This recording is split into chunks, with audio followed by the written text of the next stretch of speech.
October 1, 2025 surrender விடுப்பு பயன்பெறலாம் என முதலமைச்சர் ஸ்டாலின் அறிவிப்பு வெளியிட்டிருக்கிறார். இதன் மூலம் 8 லட்சம் அரசு ஊழியர்கள், ஆசிரியர்கள் பயன்பெறுவார்கள் என்றும் அவர் தெரிவித்திருக்கிறார். இது பற்றிய முக்கிய செய்தியை நாம் பார்த்து வருகிறோம்.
பாஸ்கர், வணக்கம்.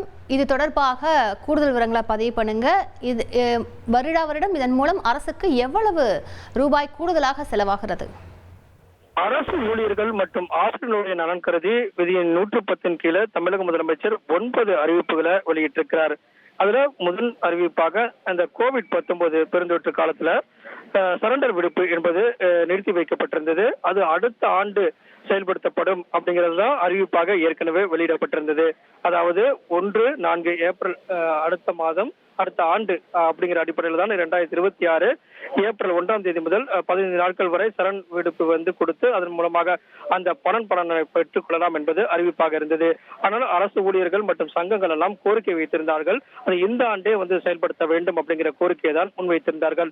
8 லட்சம் ஆசிரியர்கள் மற்றும் அரசு ஊழியர்களுடைய நலன் கருதி இந்த அறிவிப்பு என்பது இன்று வெளியிடப்பட்டது. இந்த ஆண்டு அக்டோபர் 1ஆம் தேதி முதல் சரண் விடுப்புக்கான பலனை பெற்றுக் கொள்ளலாம் அப்படிங்கிற அறிவிப்பை தமிழக முதலமைச்சர் வெளியிட்டார். இதன் மூலமாக ஆண்டொன்றுக்கு 3561 கோடி ரூபாய் கூடுதல் செலவாகும் என்பதுதான் தமிழக முதலமைச்சருடைய அறிவிப்பாக இருக்கிறது.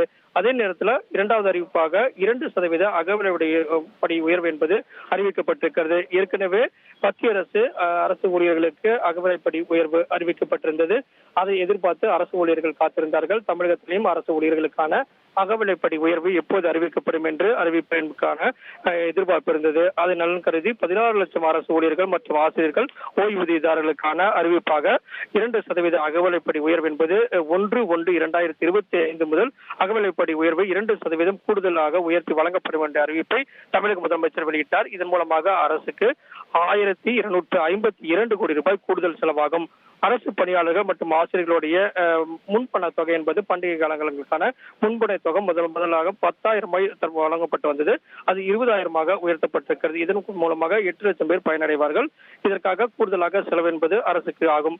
அதே போல பல்வேறு அறிவிப்புகள், அதே போல அரசு ஊழியர்களுக்கான அவர்களுடைய குடும்பத்தாரர்களுக்கு ஏதாவது திருமணம் உள்ளிட்ட திருமணத்துக்கான முன்பண தொகை என்பது 1 லட்சம் ரூபாய் வழங்கப்பட்டு வந்தது. அது தற்போது 5 லட்சமாக உயர்த்தி வழங்கப்பட்டிருக்கிறது. இதன் காரணமாக அரசு ஊழியர்களுக்கு பெரிய எதிர்பார்ப்புகள் 1 லட்சம் ரூபாய் என்பது 5 லட்சம் உயர்த்தப்பட்டது பெரிய வரவேற்பை பெற்றிருக்கிறது. இது போல 9 அறிவிப்புகளை தமிழக முதலமைச்சர் பேரவையில் அறிவித்துள்ளார். விரிவான விவரங்களுக்கு நன்றி பாஸ்கர். செய்திகளை உடனுக்குடன் தெரிந்து கொள்ள உடனே சப்ஸ்கிரைப் பண்ணுங்க.